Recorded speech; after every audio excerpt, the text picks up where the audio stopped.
আগামীর বাংলাদেশ এক নতুন সংবিধানের মাধ্যমে পরিচালিত হবে।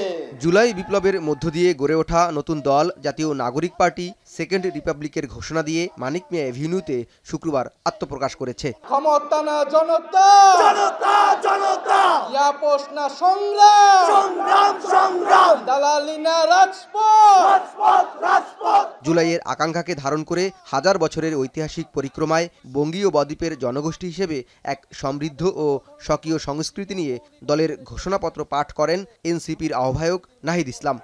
আমাদের রিপাবলিকের সাধারণ মানুষ, একমাত্র সাধারণ মানুষই হবে ক্ষমতার সর্বময় উৎস।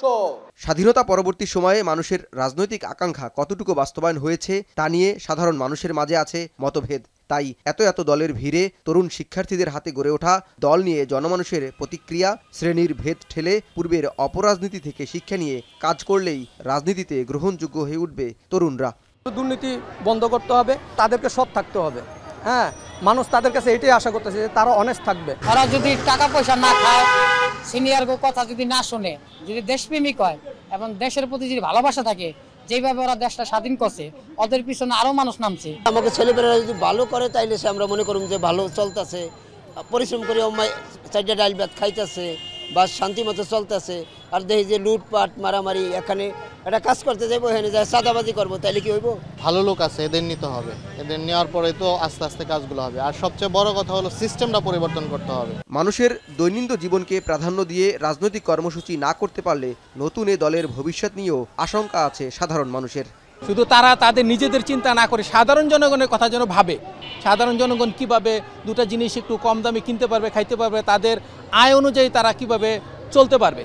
যদি তারা পেশার রাজনীতি করে সেই ক্ষেত্রে কোনো মূল্যায়ন হবে না।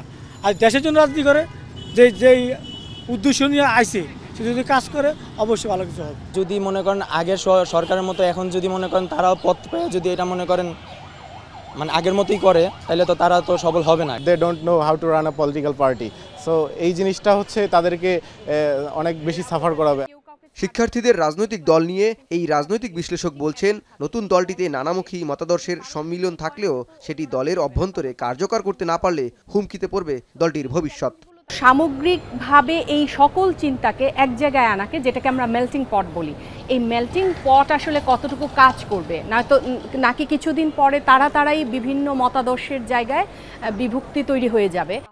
নবীন হলেও রাজনৈতিক প্রজ্ঞার পরিচয় দেওয়ার সাথে দলের ক্ষমতার ভারসাম্য ও সকল ক্ষেত্রে স্বচ্ছতা নিশ্চিত করতে পারলে আগামী দিনের রাজনীতিতে মুখ্য শক্তি হয়ে ওঠার সম্ভাবনাও দেখছেন তিনি।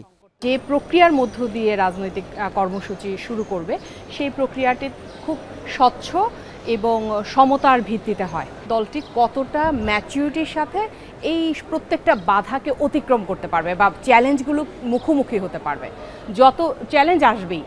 পুরনো রাজনৈতিক বন্দোবস্তে না গিয়ে ছাত্রদের নতুন দল গণতান্ত্রিক বাংলাদেশ বিনির্মাণে সকল পথ ও মতের মানুষদের সাথে নিয়ে ঐক্যবদ্ধ বাংলাদেশ গড়বে, এমনটাই মনে করছেন সাধারণ মানুষ।